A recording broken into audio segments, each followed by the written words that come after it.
nyaya dzacho dziri kufamba sei. Sepakuti ndini ndega, handiti ndini ndega the only Zimbabwean uncle.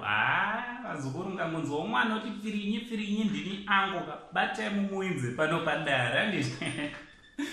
So chitera kana usati wasubscribe pa this channel pamusha penyu, handiti pane hanzvadzi yamai venyu, aiwa muzukuru wangu uri kumirireko, subscribe, turn on your notification bell so that whenever I upload a video you will be notified, handiti. Ndichitotoko maswera sei kuvana vehanzvadzi dzangu kwese kwamuri, handiti maswera sei hanzvadzi dzangu nevakwasha vakwasha kunyanya December.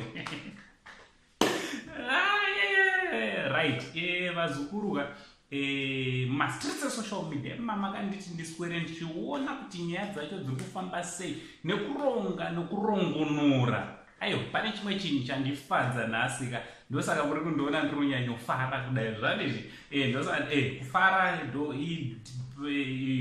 iDNA ndizvo, DNA yedu same family ndizvo. Hanzi nemukomana ari kuti bo ari kuseri, right, iDNA yedu. So pane chazonyanyondiita kuti ndinge ndiri ndinofara. Ndazoonawo Madam Boss vane kamo ke TikTok kavaitawo vachiradza kufarira kanziyo kaitwa naMaititi naFreeman, handiti kanziyo kaitwa naFreeman naMaititi.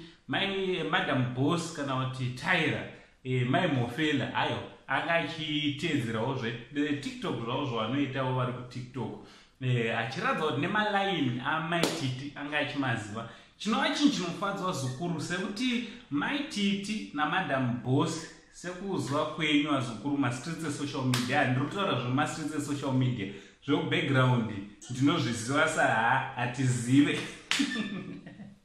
Handiti so zvemastreets esocial media Madam Boss naMaititi havaonani kana kuti vanga vasingaonani. So amuone here kuti Madam Boss zvavaita vaita chinhu chakanaka. Tichamirirawo kuti tione kuti murandakadzi acharespondawo sei, handiti pane zvaitwawo naMadam Boss. It's a good move vazukuru yekuti vanhu vanga vasinganzwanani. Just imagine muvengo wako wekumaraini kwenyu, munhu wanga usingadi kana kunzwa nezvake, wozongodarika nepamba pavo, odarika nepamba pavo achikuti mamukasei kwako achifara. Inenge iri nzira yekuratidza kuti zvoni ari kuti ngatikanganwe zvekumashure tiite move on, handiti. Kurwisana kwaivapo pakati paMadam Boss sekuziva kweina Maititi ibet of supremacy, handiti, kuti ini ndini ndakapenga, ini ndini ndakapenga, handiti. Of which apa Madam Boss ari kuradzawo kuendosa mabasa aitwa naMaititi, handiti. So ini ndiri kutarisawo kuti Maititi vange vari vanotaurawo something, because vanhu vakanga vachidaiwo, that is kana vasina personal naMadam Boss. Kana pasina personal, I would love to see Madam Boss naMaititi vari pa same place zvakare sezvakamboita kumashure uku. Vaiva mafriends, remember this vasikana vakanga vari mashamwari. So Tyra zvaaita it's a good move yekuti vaumbiridze zvakare ukama hwavo, handiti. So what do you think vazukuru vangano vanotaiwa isusu tinoda kuona Madam Boss naMaititi vari panzvimbo imwe chete? Ngataura nekumacomments.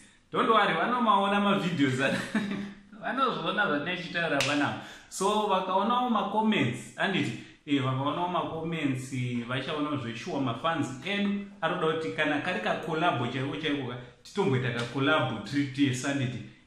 Ngataura nekumacomments. Don't forget to like and like nekushare my videos edu. Now Uncle saying the only Zimbabwean uncle. But much love.